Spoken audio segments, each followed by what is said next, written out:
Frog and Toad are friends.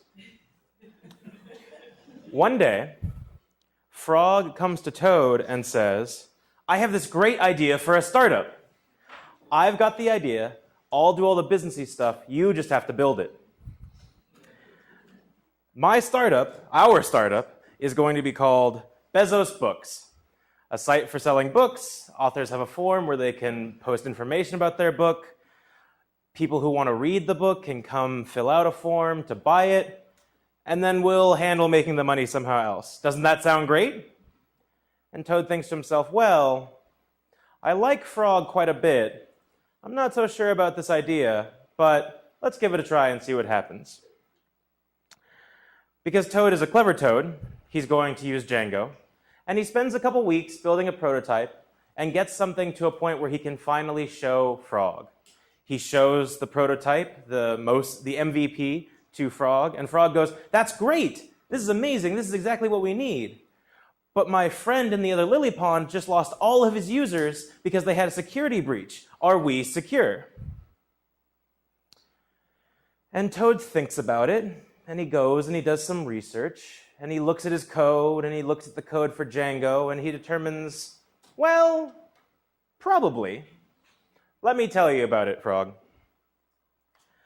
The first thing, Frog, that we need to protect ourselves from is XSS, or cross-site scripting. Frog goes, that sounds weird. How does it work? Well, says Toad, we have forms on our site where authors can input book information. If we had an author who was trying to be malicious and wanted to capture the user's info, like their credit card number, and then use it for nefarious purposes, they could do something like put a script into the book information field, and then when the user loaded that page, their credit card information or all sorts of things could be stolen from the page. Frog gets very concerned, says, that sounds awful. Are we protected? And Toad says, yes, thankfully we are. Because we're using the Django templating language, when we put in a string that has a script tag, or any sort of HTML, Django helpfully pulls out all of the things that make it dangerous and converts them into a format where the browser will display it, but not execute it. What's interesting is the way that Django does that is very simple. It doesn't try to do anything clever. It just looks for all the characters it thinks are dangerous and replaces them with HTML-safe characters. Frog is very relieved and goes, that's great, Toad. You keep working on this tech stuff. I'm going to keep working on the business stuff. Toad thinks to himself, well, I could have told you more. I could have told you where this function lived if you had any interest. And we could even talk a bit about how the escaping truly takes place. A context is built when you're making a request to a Django page. It looks at the HTML that you're passing it, and then it builds a tree of nodes. Each of those nodes is itself a Python object.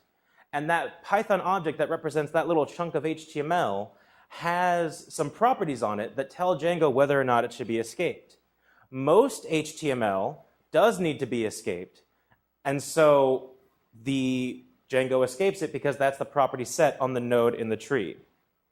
The node has a render method which calls conditional escape, which calls the escape function that Toad found that does the replacement. Frog comes back and says, wait, what if we, when we're putting things into the HTML, need to not escape it? And Toad says, don't worry, we're covered. We can use marksafe or pipen or pipesafe. They all do the same thing. They all tell Django, hey, we think this HTML is okay, don't touch it. Frog is relieved, and they finish their day in the park. The next day, Frog and Toad are flying kites. And Frog says, is there anything else we need to be worried about? And Toad says, yes, we need to worry about cross-site request forgeries.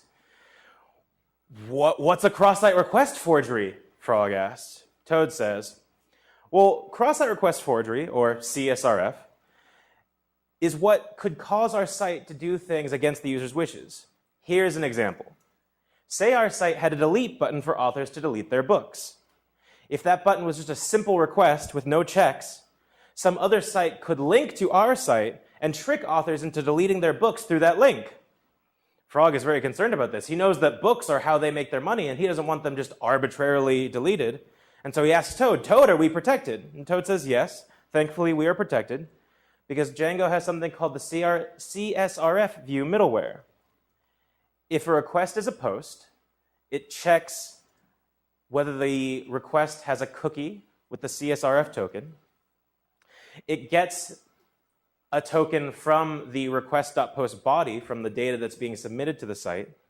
And if both of them match, then everything is fine and the request can go through as normal. Otherwise, it rejects the request and throws a CSRF error that you may have seen. Now, Toad is a very clever Toad, so he's gone right into the Django code to see exactly how this works, and specifically to see how the CSRF exempt decorator works, because there are cases, like say through a logout page, where you may not want to have CSRF protection. And so he finds exactly how to get around it, and how to use it both for class-based views and function-based views, because he's a very clever Toad and he knows that sometimes you need to use one and sometimes you should really use the other. And so Toad realizes that our mental model of how CSRF view middleware works needs to be updated. If the request is a post and the view is not CSRF exempt, then follow through the process. Otherwise, just continue on your merry way. Frog seems a little overwhelmed by all the technical discussion. He goes, that's great, Toad. You keep trucking on the tech stuff. I'll keep working on the business stuff. And they go their separate ways. The next day, they're enjoying some delicious cookies. And Toad says, by the way, and Frog is already kind of getting his eyes glazed over a bit, do you know why the CSRF cookie isn't set to HTTP only? By the way, HTTP only means that anything in the DOM or the JavaScript can't read the cookie, only the server can read the cookie. Frog looks a little bewildered and he goes, no, I don't know. And Toad goes, aha, that's because if you are making AJAX requests where you need to post data against the server from JavaScript, you need to be able to read the token from the cookie so that the server doesn't reject your AJAX request. Toad is very proud of himself, as he should be, because that took a little bit of digging, and Frog humors him. The next day, they're riding bikes to the park again, and Frog says, you know, my friend Larry the Llama had all of his users' credit cards stolen because they were vulnerable to something called a SQL injection, a SQLi. Are we vulnerable to those things? And Toad thinks about it, and he's read through the Django source, so he goes, no, we're not, because Django does the exact right thing to protect us from SQL injection attacks. And that is nothing. When you make a request through the Django ORM, which you should be using, what Django does, which is the correct thing to do, is keep the data, the actual objects you're requesting, and the code, the SQL for requesting those objects, separate. So there's no chance of contamination and of you executing a request that you didn't mean to, where select star from users where ID equals drop table users. You can't do that because Django keeps them separate, and then the database driver itself is what does the escaping and combines them back together to execute against the database. Now, Toad knows, of course, that you can get around this through .extra or through raw SQL or .raw, but he is very careful in his code not to use these, and he has looked at the roadmap for the Django project and noticed that the developers are actively trying to get rid of these functions and want to hear about any use cases you think you might have where you actually need one of these functions because they think you're wrong, or they want to add the function in that you need. Always use the Django ORM. Frog seems mollified by this. He seems happy to go on his way. They go their separate ways. Frog says, I'll continue on the business stuff, you continue on the tech stuff. Toad is getting a little tired of that answer, but he likes his friend Frog, so they go on. The next day, they're sitting in a tree reading books, as frogs and toads are off to do. And Frog looks up from his book and says, "What else are we protected from?" And Toad says, "Aha, we're protected from this thing called clickjacking. It would be awful if somebody were to masquerade as our site with what looks like our site on the page, but then but actually be their own site, and therefore steal all our users' usernames and passwords and credit card numbers, and maybe even steal their purchases." Frog goes, "Yeah, that'd be terrible. Are we protected from that?" Toad goes, "Yes. We are protected from clickjacking, the most common attack of which is somebody iframes our entire site on their site and runs some JavaScript to capture everything.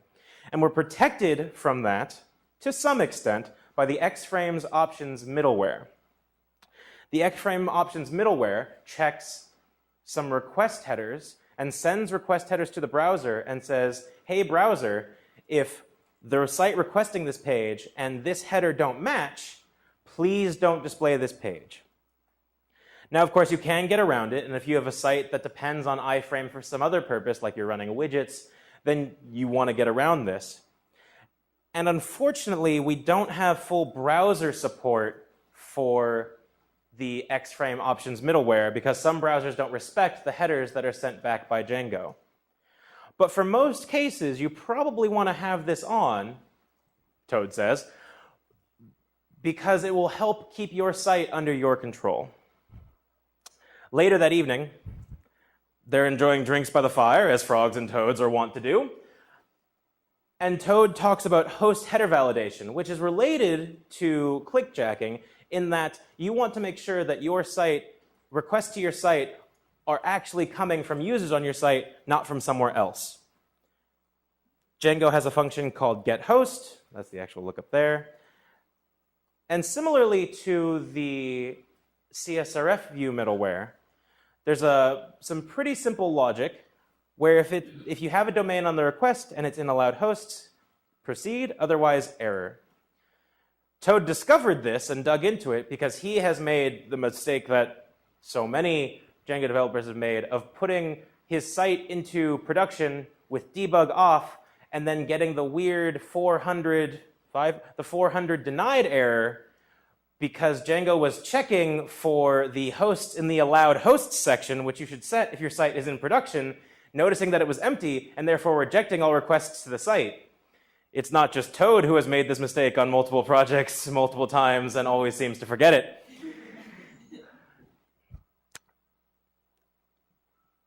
Now, Toad is especially impressed by what Django does with passwords. And him and Frog are out for a lovely picnic on a rock, and Toad goes on at length to Frog about how cool it is the way Django handles passwords.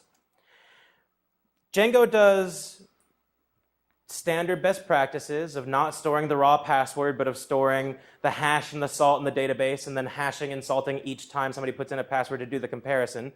So it's secure that way. But Django, and therefore Toad, because Toad is a very clever Toad, know that password hashing algorithms decay over time. They're always getting cracked. New ones are always coming out.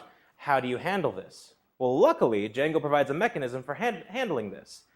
In the Django settings, there's a list of password hashers. Whichever one is the top is the most current.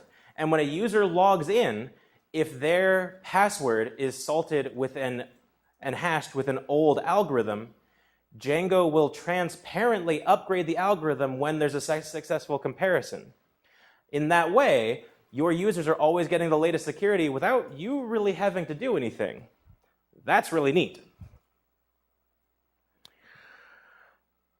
Frog is very grateful to have his friend Toad. Toad isn't quite so sure about his friend Frog, the businessman, but they're good friends. Frog cares enough to ask, how do we make this better? Toad thinks about it because he's a very clever, very measured Toad, and he goes, well, the first thing we need to do is be constantly vigilant. Toad has created rules in all of his source repos so that whenever somebody is making a pull request or a diff, you normally him, but they are slowly adding other amphibians to Bezos' books incorporated. there are rules in place to check for things like .extra on the ORM or mark safe or pipe n, so that those uses get a special security review if they show up in a code review. This, as best I can tell, is the best practice, that you want to be very aware when these escape hatches that Django helpfully provides are being used in your code, because you want to minimize their use as much as possible.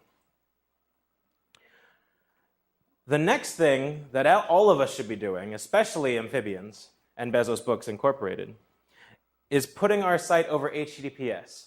Toad is a very clever toad, and he knows that HTTPS is more available all the time.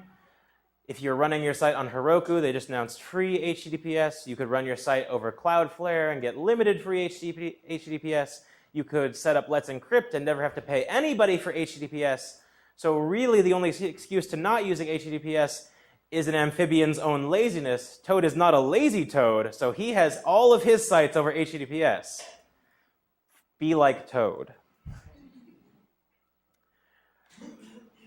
The next thing that Toad mentions is if we want to be very security conscious, we could enable CSP reporting, content security policy reporting. The way that content security policies work is in the headers from your HTTP requests, roughly. You tell the browser, please only allow static assets or other HTTP requests from these domains. And so what this lets you do is, if somebody is trying to somehow load an asset or a piece of JavaScript that isn't in one of these domains, the browser will just block it for you. What's really neat is if you have a site where you've allowed users to link to other content or upload other content, you can also tell the browser to log where you're getting CSP violations rather than block, and then get a record of all of the sites that your site is trying to access when your users access your site. Highly recommended that if you care about the holistic security picture of your site, like Toad does, you should enable some form of CSP reporting. Now, Toad is a clever toad, so he is not handling the payment processing for Bezos Books himself. He is pushing that off to Stripe or to Amazon or to some other third-party payment provider where they can worry about all of the payment processing and PCI compliance and all of that nonsense. But they do store information that could be considered private, like shipping addresses or even email addresses. And for that, especially shipping addresses, in this age of 2016 where that seems to be a hot commodity, Toad uses Django encrypted fields. And he uses Django encrypted fields to safely store that data at rest. Now, Toad knows there's some problems with managing keys because it's keys all the way down, but it's still a good start for keeping his users' data secure. Speaking of secure, Toad uses a Django package called django-secure to both do a check on his site and to kind of transparently enable a lot of the things that should be enabled out of the box and which Django is slowly enabling out of the box that aren't enabled right now. Things like forcing redirects if it's not HTTPS, things like forcing HSTS for certain HTTPS configurations, and all of the settings that you probably haven't thought about, but that these package authors have. Also, there's a site called Pony Checkup that Toad runs his site against at a regular interval, which will check for common holes in his Django setup by hitting the URL and tell him how he's doing. Pony Checkup is a really cool site.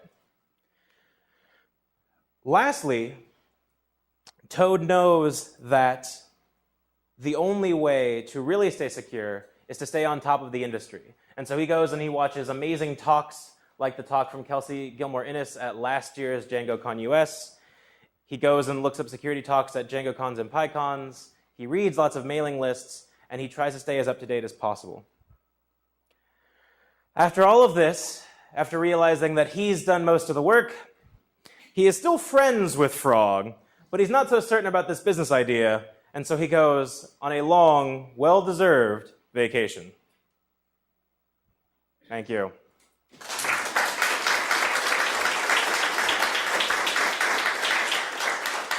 So, hi, I'm Philip. That talk is always a little shorter than I think it's going to be. Sorry. I write code and I write technical talks, and I care a lot about security, and I also care a lot about demystifying security, because I think the security industry occasionally does more harm than good in trying to terrify us all the time. My point with this wasn't to necessarily be exhaustive about computer security, although this is a pretty good start, but to hopefully instill a sense that everything around the world of security, especially around securing your web application, is totally within your control. At this point, I will take questions if you want to pass your cards to the center and then pass them to the front, and we'll see how many we can get through. You're welcome to follow me there. That link should link directly to my slides if you want to use them. And again, all the code references in my slide deck were the actual references to the Django source code. A thing that I will also say, because I'm sure we have mixed skill levels in this room, I didn't know all of this before writing this talk. In fact, I knew very little of how this actually worked before writing this talk. The way I was able to write this talk was by running down the Django security page and then going to dig into the code reference for how every one of those pieces of Django security worked, and then putting that in the talk format. And I don't necessarily say that to make myself sound less for some reason, more to hopefully put it into the minds of everyone here that you too can write a talk like this, even a talk about security, even if you've never given a talk about security before, totally within your power. I'm going to shuffle these to make some randomization because, I don't know, anonymity or something.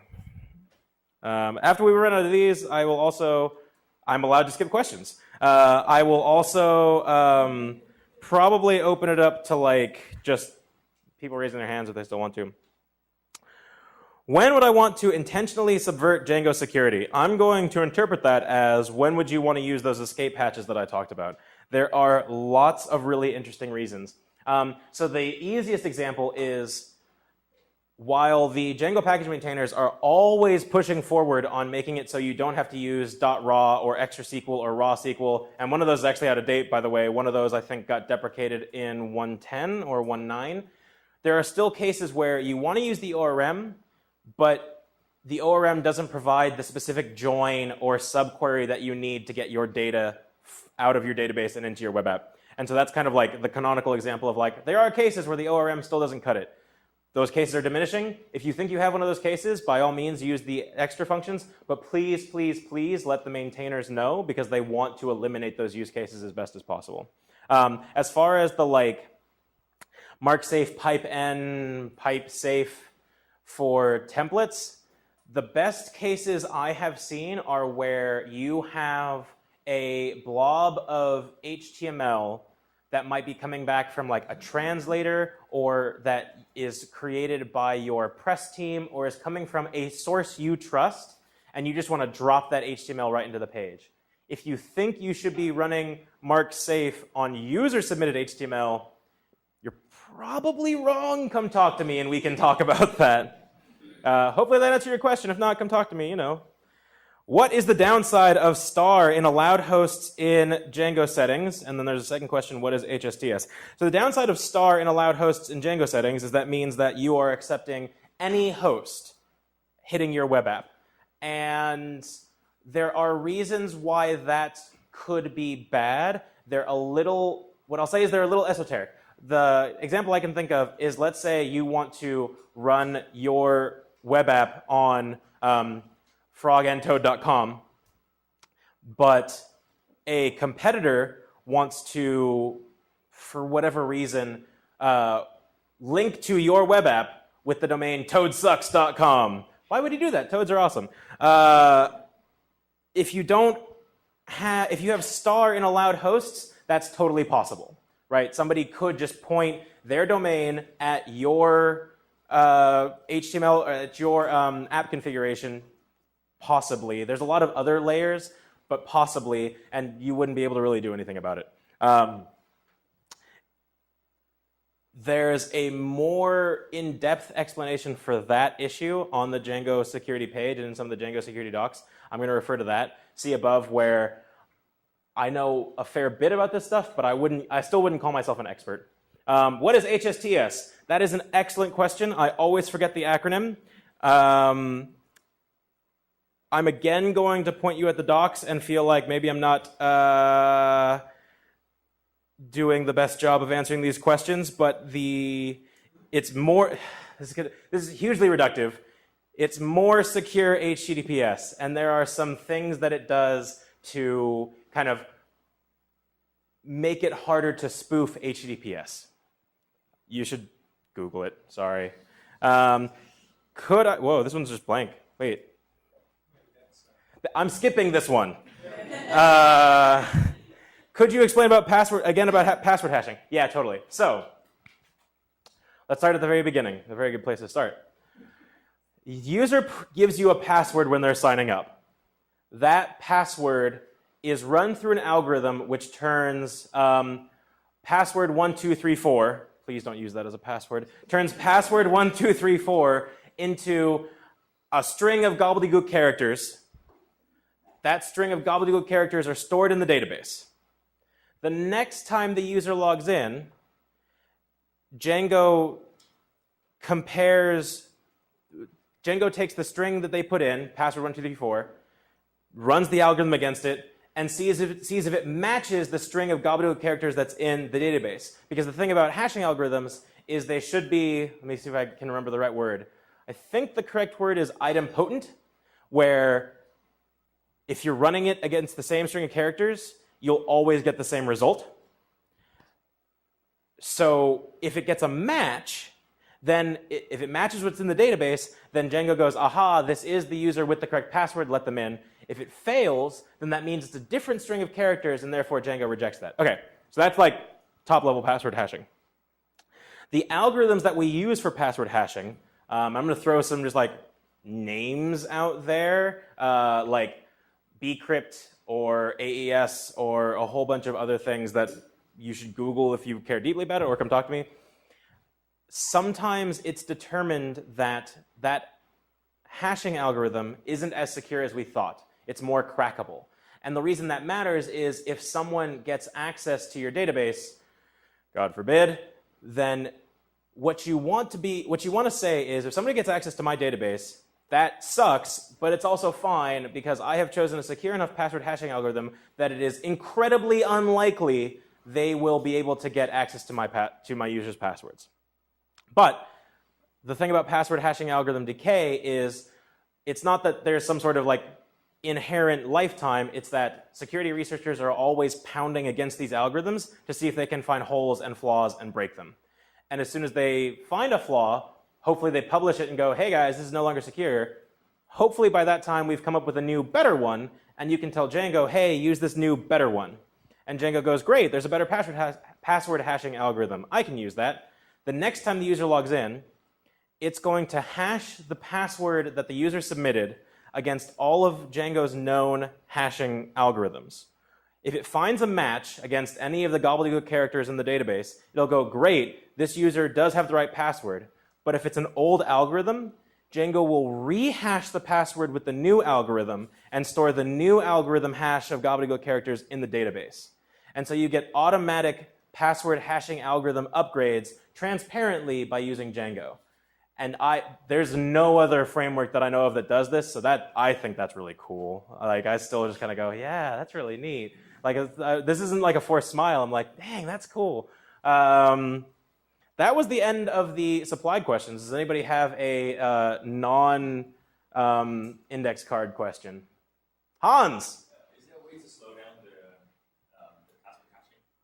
Is there a way to slow down the password hashing? To make it take longer? Yeah, no, to do the rate limiting if it fails.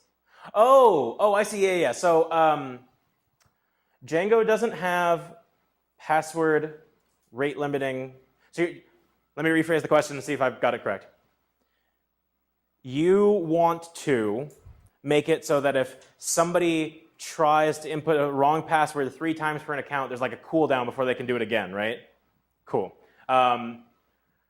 This also falls into the category, if we're going to talk about security nomenclature, of timing attack, where you can kind of determine what algorithm is being used by how long it takes to like return a false positive. But does Django have that built in? No.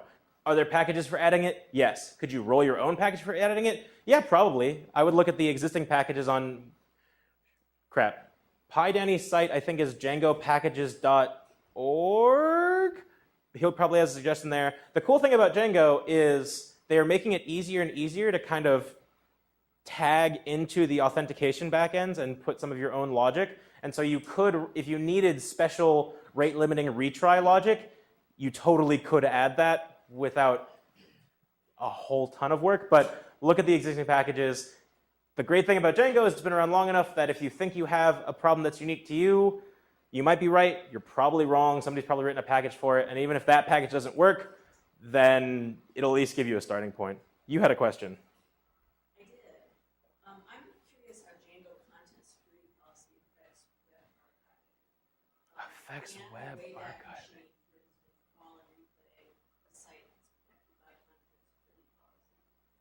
So it can definitely get the HTML, and I might defer to somebody in the back of the room here in a minute. It can definitely get the HTML. Can it get the assets? Yes, because when the Internet Archive is going through sites, what it's getting is the HTML, not the HTTP responses. It's saving just like, here is a rendered version of the HTML. And so it's rendering that version of the HTML, and it's capturing all of the assets that came with it. So when the Internet Archive plays back that HTML for you, it's not being served from the Django site that has the CSP headers. It's being served from the Internet Archive, and the Internet Archive is like, yeah, great, whatever. I'm getting head nods from somebody who knows better than I do, so I'm going to go, yeah. Yeah.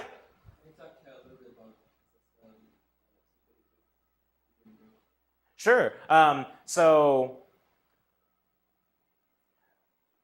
Django doesn't, so are you, let me drill in a bit, sorry, before jumping into the question. Are you talking about like how to set up SSL certificates with Django, or how to use SSL certificates with Django? What's the direction of your question? Okay. Django can tell you whether you asked for the site over HTTPS. It can't tell you much about the certificate you used, and that's because Django isn't, so let's go deep. You make a request against a website that's over HTTPS. That website it sends back the like public certificate as well as the actual response. Your browser has the public certificate, it verifies it against its keychain of public certificates, and then it like chooses to decrypt the response or not. On the other end of the site, you're like doing an encryption of what you send, and there is a point where the web server is decrypting the encrypted response you sent from your browser and passing that along to whatever is actually like running the site. That step on the server is called SSL termination. It should be called TLS termination. That nomenclature. Naming things is hard. Django doesn't do the HTTPS termination.